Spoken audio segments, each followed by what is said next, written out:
Welcome to Fintech Chatter News, presented by Tier 1 People, leaders in fintech executive search.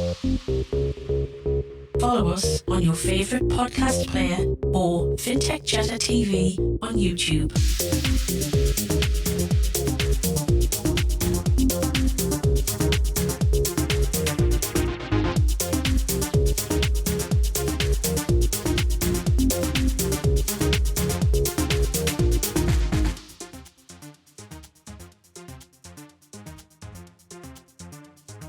And I'm Joanne, and we have an action-packed show for you today with 3 guests.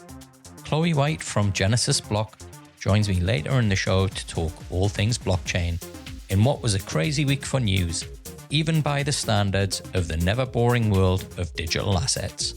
Charlene Batson talks about their recent management buyout and a positive year of growth at business lender On Deck. And we kick off today's show with Alistair Wilkie, CEO of Change Financial. He joins us to talk about their recent capital raise. Alistair, welcome to the show. Hello, Dexter. Nice to speak to you again. Delighted to be here. Yeah, it's great to have you and making your Fintech Chatter debut as well. And in great circumstances, we kind of give a brief shout out on the last show to some good news at Change. Do you want to share that with our listeners? Yeah, I'm really happy to report on a couple of things, Dexter. Well, clearly the current news is that we just launched a successful $5.7 million capital raising, which was comprised of a placement and a non-renounceable entitlement offer, and we're happy to report that's gone extremely well.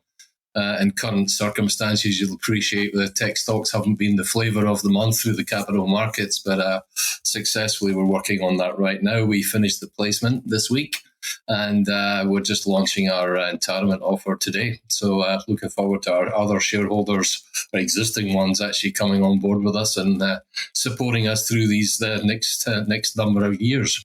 Fantastic. So I guess for the benefit of our listeners, could you tell us a little bit more about Change Financial and what you do?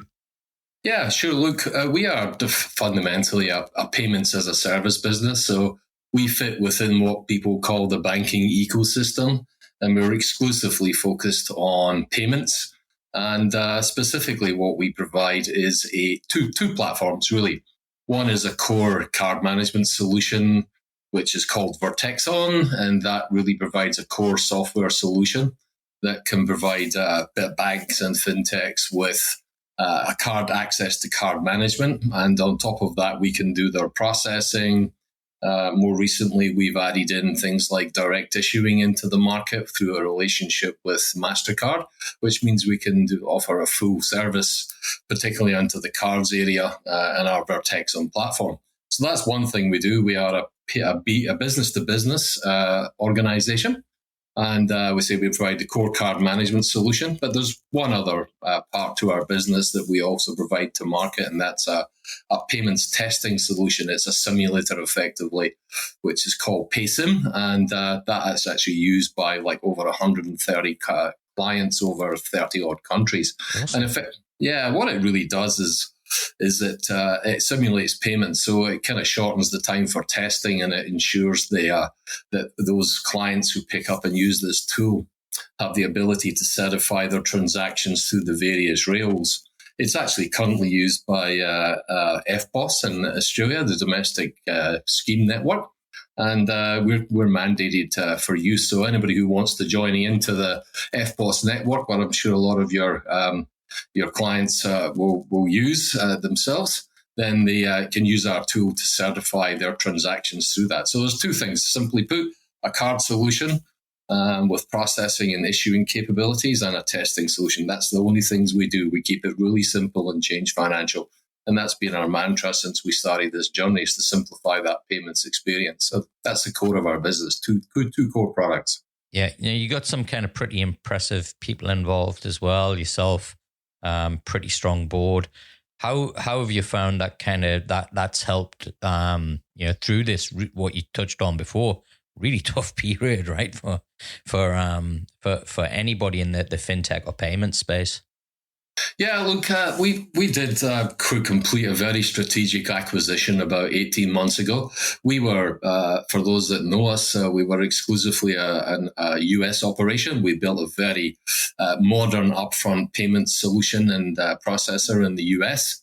And we were only really operating there, but we wanted to expand our business out into a global operation. And we came upon a very important opportunity, which we picked up, and that really allowed us to acquire a business that had clients over 130 countries. It had 60 odd staff in it, all experts in the payments field, and it had a recurrent revenue stream. So when we combined the two technologies, we've integrated that now, and we're now able to offer a really rich and functional solution with a modern front end on it. And to boot, we've pushed that out into market as a software as a service. And the people have been really core to that. So, we now have over 75 staff in 5 countries.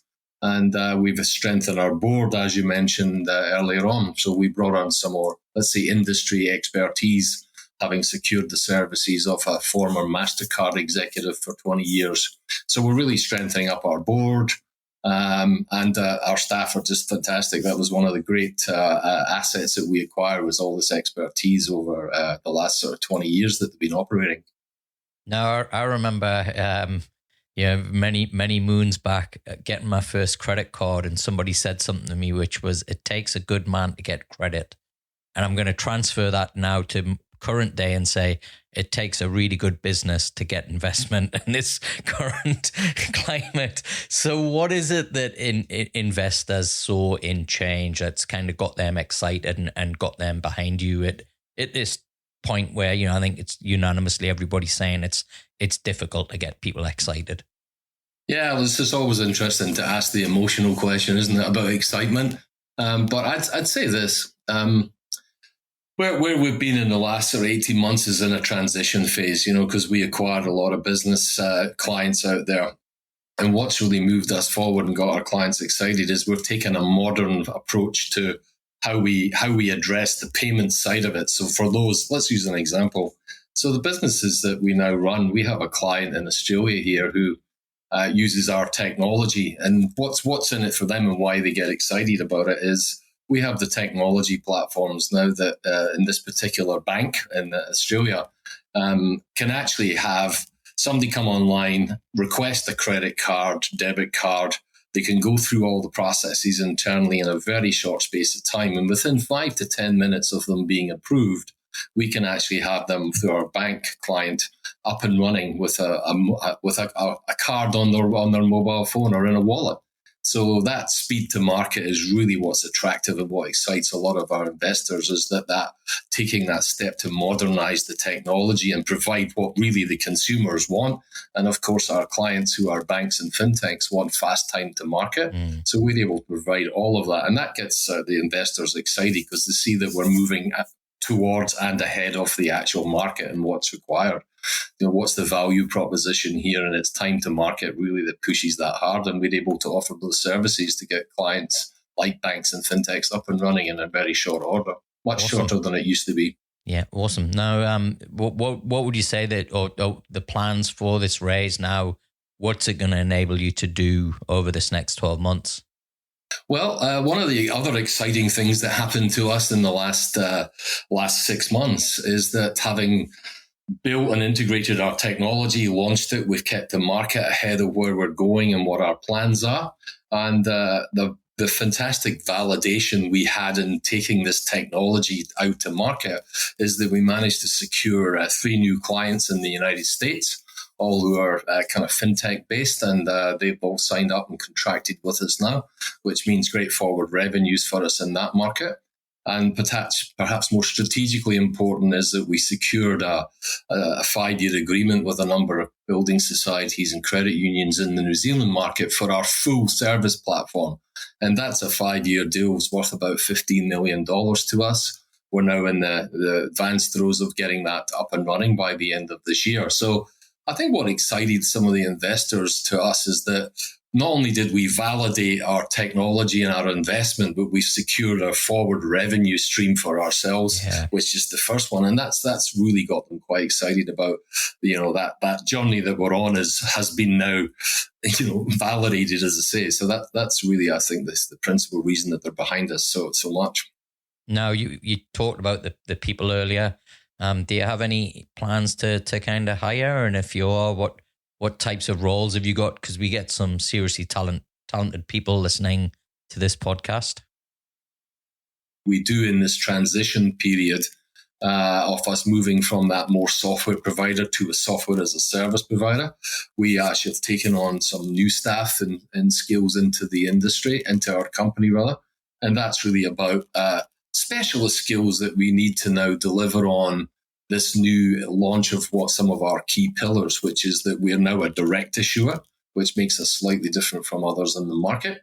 And that means we need to have skills like treasury. We need to have people that are managing more at the client-facing side of it, because we're doing a lot more for our clients than just providing them a solution. We're wrapping it around with services. So the skill sets that we have been looking for, we've largely filled, in truth. We've only got one role that we're now looking for, which is more in the technical area. And so it's really been about bringing on those skill sets to ensure that we are ready for the launch of our new services later on this year with these new clients that we've secured. So we're not really in the market at the moment. And I suppose one of the things I would like to comment on, after the Great Resignation, we had close on 50% of the staff that left us during that period come back to us. And I've heard that a lot, actually. I've heard that a lot. What we're going off on a bit of a tangent here, but it's really interesting. What was the feedback that they gave you for coming back? Yeah, well, a great question. And principally, it was around the grass wasn't as green as it looked out there. And they joined bigger institutions with bigger balance sheets, but they became less of a focused individual. With change, one of the things we really pride ourselves in is our communication, our transparency. For example, I do a town hall with every staff member every month, and my executive team, the management team, and we let them know what's going on. And that level of communication and transparency, that they feel more part and joined with the mission and the journey that we're on. And a lot of them said that they really enjoyed working with us, but obviously the attraction of bigger dollars was in some respects perhaps there was the attraction, but it was a short-term perspective that there's more important things than money in this life. I listened to a really good podcast actually the other day, and the guest was Malcolm Gladwell, the author of Outliers and a few other books. And he was, they got onto the whole kind of remote working from your bedroom debate. And he was pretty strongly against it. And the thing that he kind of pointed out was that, we all need to feel necessary. And if you're sitting in your bedroom and you're not part of it, you're not necessary. And I think that's the same kind of that same truism to a big corporate. You're not necessary. Anybody can do the job. Whereas in an organization of your size, every person that's there is necessary to the success of the business. Absolutely right. And purpose has been one of the words that we've heard a lot in the last sort of 9 or 10 months.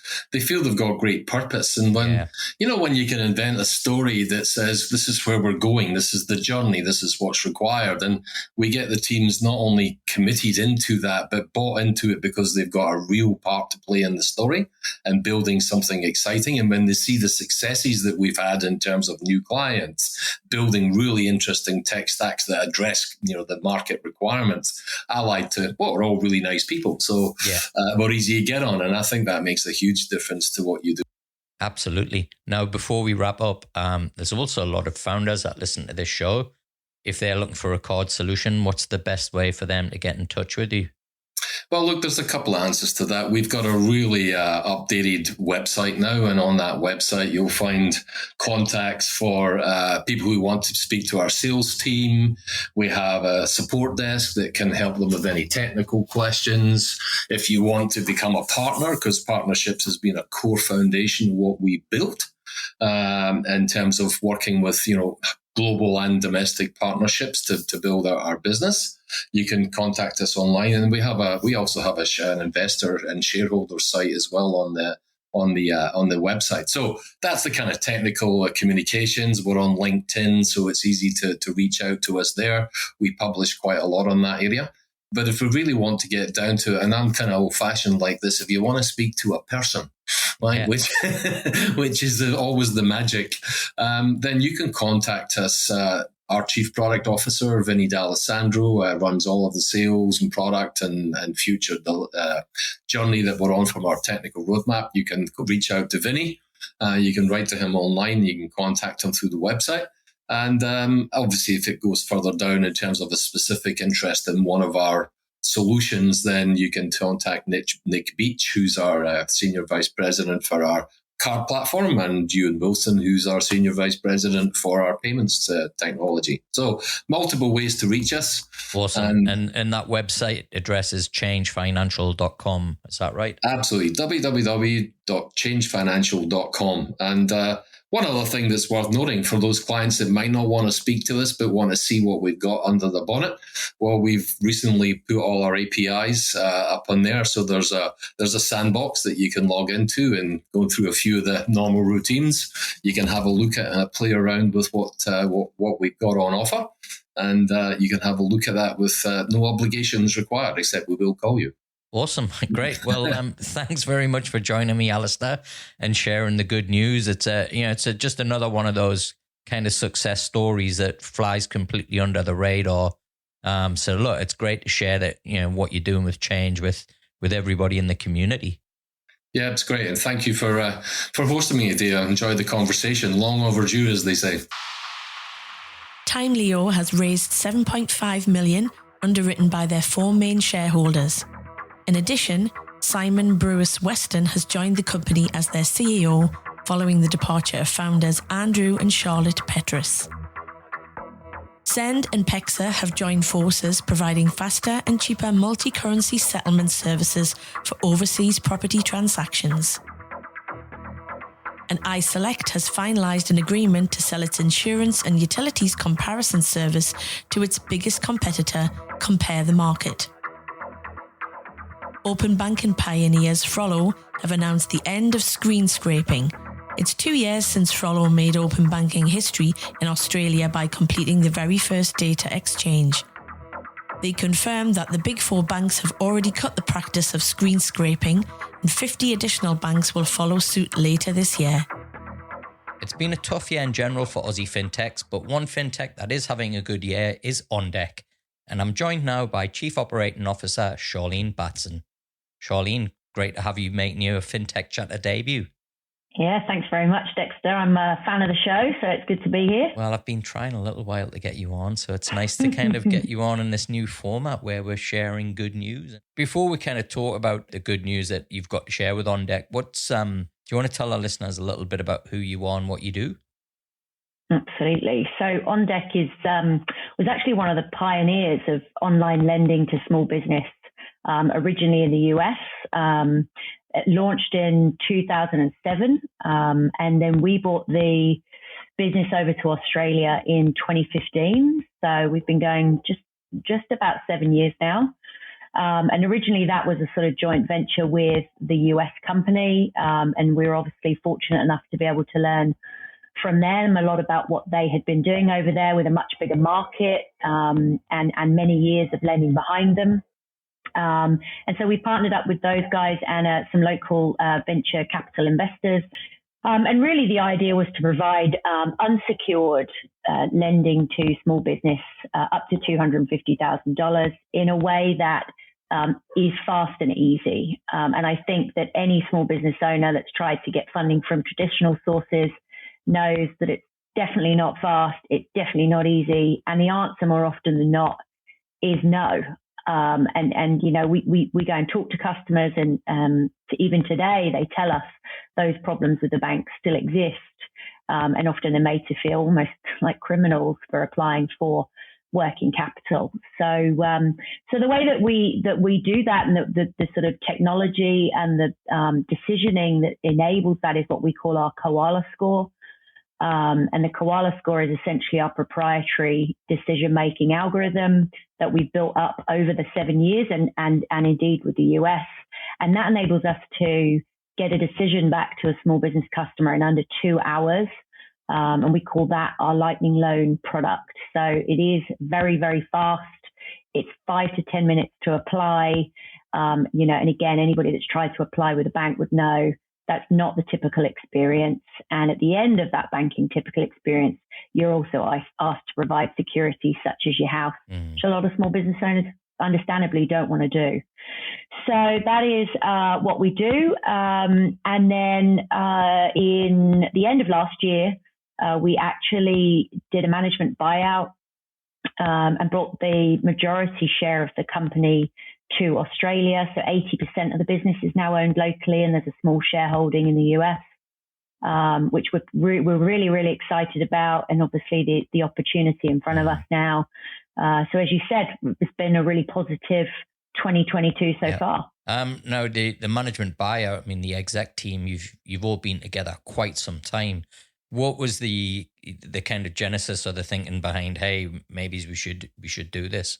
I think so. There were a couple of things that happened. One was the ownership of the US company changed.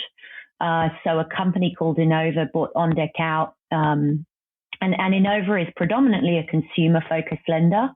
And I think that was really the trigger point for us to say, okay, how do we want to take this forward? And I think what you learn as an executive team over some 7 years together is that being part of a big US company that has potentially different priorities is not always the best thing for the local business. Those priorities can compete. From a technology perspective, that's also challenging. You're never big enough to make the top of the list to be the priority in the queue. And so I think that was where we were coming from. I also think that we think this is a great business, and we know a tremendous amount, as you say, about small business lending. All of that knowledge we've built up between us. We sort of got together and said, look, actually, we think we can do this really well locally now. So that was sort of the start of that conversation at mid-COVID. So most people were sort of battening down the hatches, and we were busy trying to think about the future. Awesome. No, you touched there on the technology piece. You mentioned earlier, just before we started recording, around the opportunity that it's presented to you to kind of evolve the technology platform. What news can you share with us there? Yeah, so that was something else that we did in COVID, was used the quieter time in small business lending back then. And, you've got a bunch of staff who were previously very busy. What do? You try and turn their attention to something else and keep them gainfully employed, which we did. And so we set about on a bit of a re-platforming project. So we are pretty close to moving on to some new technology, which is certainly best in class and very fit for purpose for small business lending. The technology platform we're on today was created in 2007 by Fintech standards. That's quite old. If we're going with Fintech years, or corporate dog years. Exactly. So we will have more news to share with sort of the broader market over the coming months. But I think what this is going to enable us to do is improve that customer experience leaps and bounds on where we are today, which, as I say, is still pretty good. And also to evolve that Koala score, that decision engine that powers our, fast turnaround. So we have really big plans there as well to take that to the next level.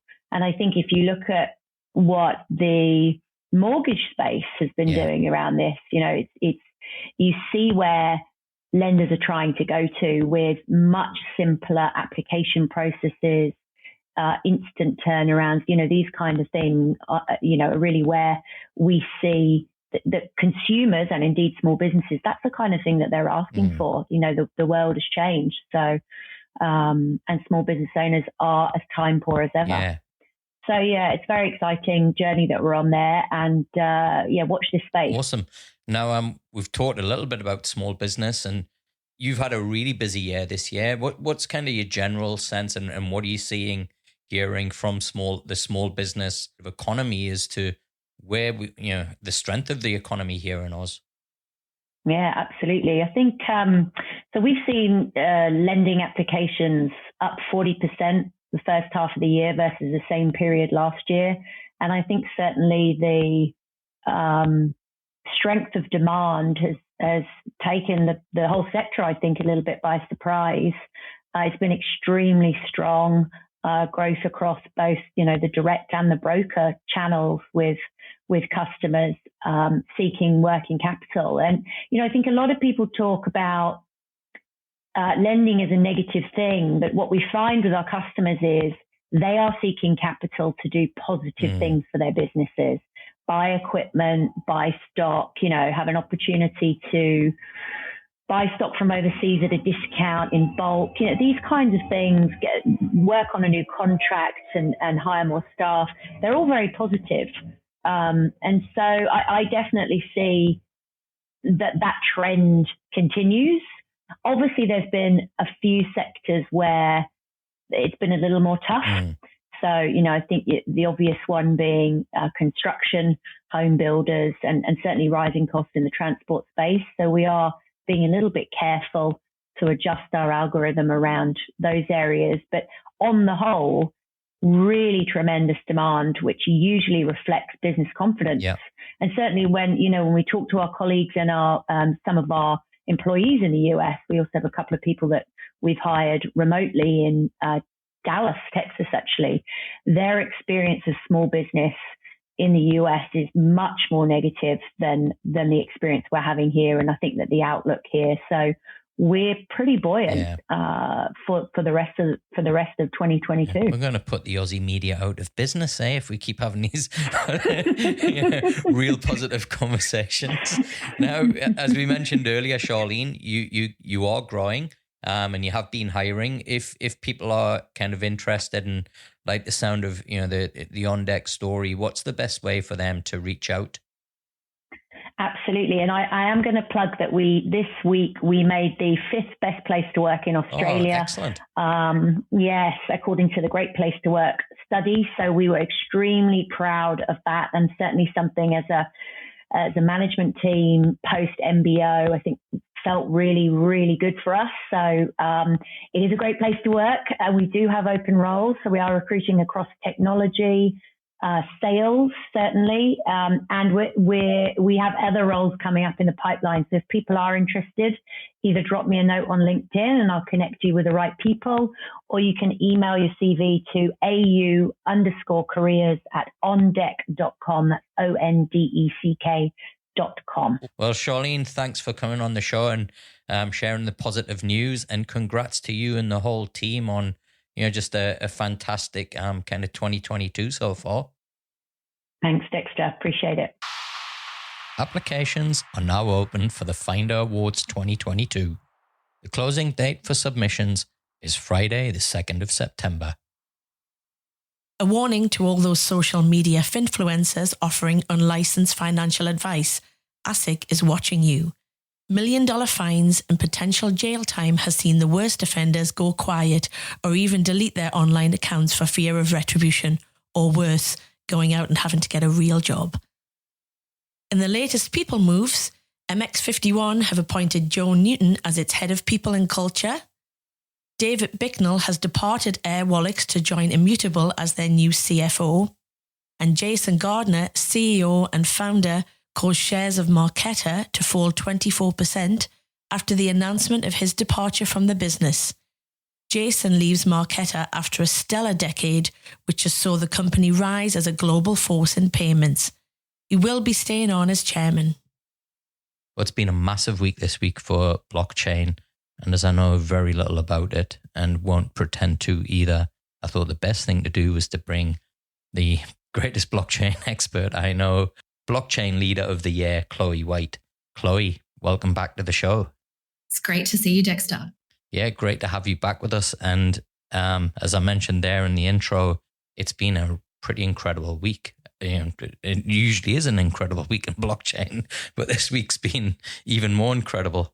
Yeah, there's certainly been a roller coaster of news this week. It's not a quiet bear market. It's not at all, is it? Well, and we're not going to mention price again, as we always promise not to. But the golden rule. Yeah, the golden rule.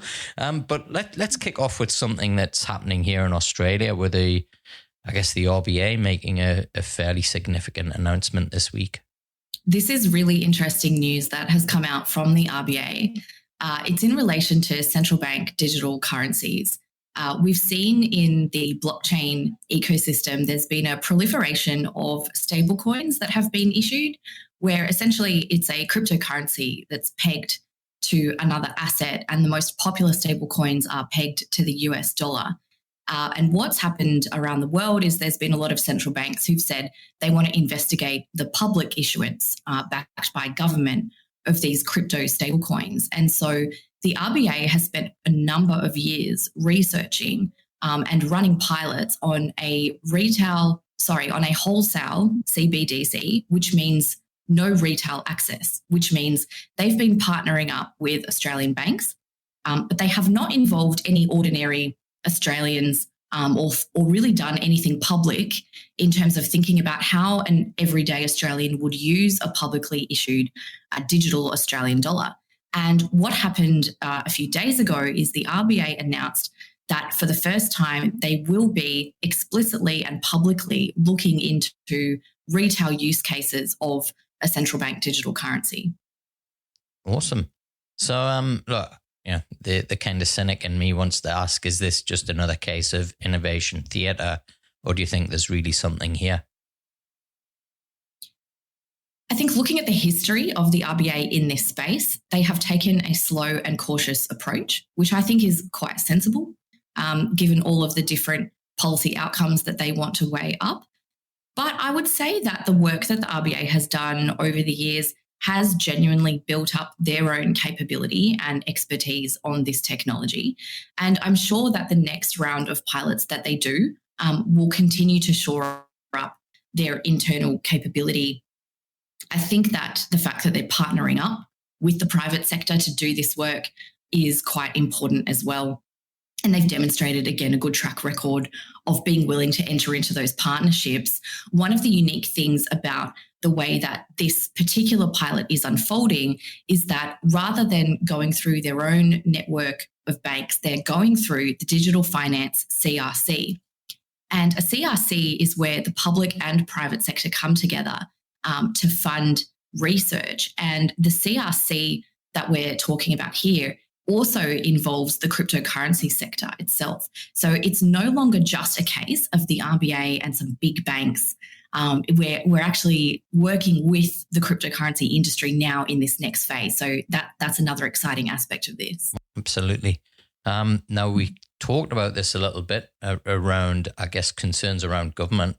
The US and SEC in particular, really, wild. Feels like a wild move this week with Tornado Cash. What are your thoughts on that? And could you tell us a little bit of the kind of backstory as to what's kind of really occurred there?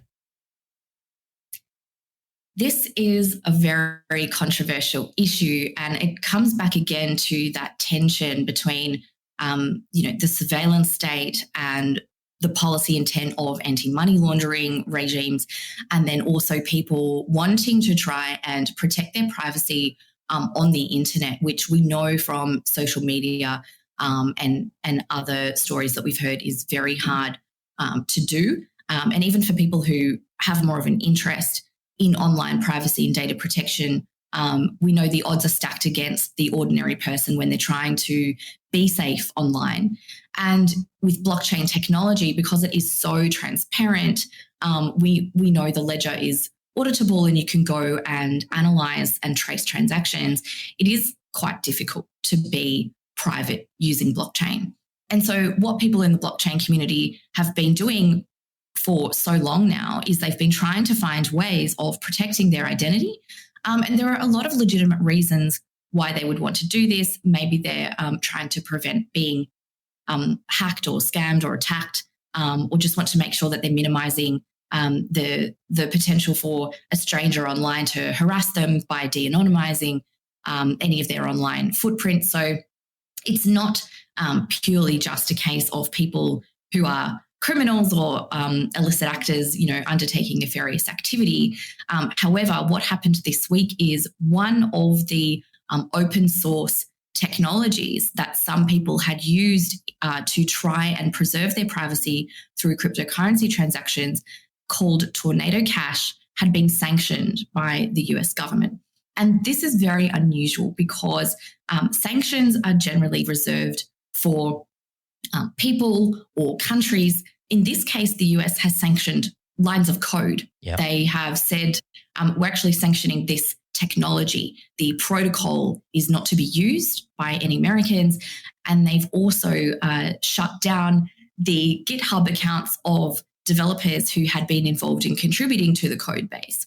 And so this is a move away from a historical precedent that had been standing for quite some time, almost since cryptography had really been invented. And essentially, we're now in a world where code is not being looked at as lines of text that equate to speech. It's actually being looked at as, possibly a weapon, if you look at it from that perspective. And so having sanctioned lines of code, now there's a big question mark hanging over all of the open source technology that people use online. And so this touches on the majority of protocols that we know and love in the blockchain space, and reaches outside of blockchain too into other open source technology. So we've entered a new unknown era where the precedent has been broken. What is the US going to sanction next? Now we're going to kind of finish off on, I think, what's been probably the biggest thing to happen this week, and that is the testing of the Ethereum merge. You want to share with us a bit about what's happened this week there? That's right. So for quite a number of years now, the Ethereum ecosystem has been wanting to change the consensus mechanism that underlies their blockchain. And what that means is they're transitioning to a new chain. They've currently got two chains running side by side, and there's a big event happening in about a month's time called the merge, where this transition will be complete.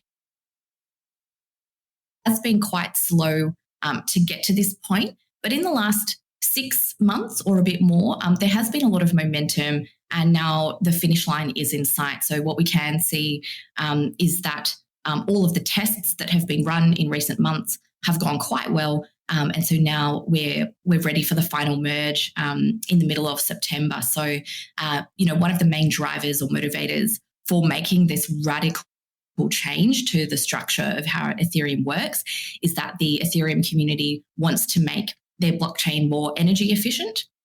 And this is the way that they've chosen to go about doing that, which is quite a different approach taken to, for example, the Bitcoin community, where they've kept the same consensus algorithm, but they've moved the underlying infrastructure onto a combination of renewable and sustainable energy sources, not 100%, but certainly a very high and growing percentage. So two very different approaches being taken there. What do you think is the likelihood of the merge actually happening mid-September? If you look at the track record of this project over its lifetime, the deadlines have been so far out and pushed back, a year and another year and another year. I think a lot of people have a little bit of PTSD from all of those delays and have stopped believing any updates related to the ETH merge. But, the finish line does appear to be in sight, and hopefully there are no disasters. Awesome. Well, I think this has been so good. I think we should do this every month. It would be great to talk to you more, Dexter. I always enjoy your questions. Cool. Well, excellent. Thanks for joining me today, Chloe. If people want to get in touch, what's the best way for them to reach out to you? Best way to reach out, you can message me on Telegram. My handle is Chloe White Oz, AUS. You can also connect with me on LinkedIn, but just include a message with your invite. Well, you can listen to the extended version of the interview on our new monthly blockchain news feature wherever you listen to podcasts. Thanks for tuning in. Do let us know what you think by leaving a review on Apple iTunes or giving us a 5-star review on the Spotify app. If you have any news or feedback you want to share, email me, Joanne, at tier1people.com. Until the next episode, stay safe. Fintech Chatter News is presented by Tier 1 People, leaders in fintech executive search. We help build world-class fintech ventures by connecting you with world-class talent. And you can find out more tier1people.com.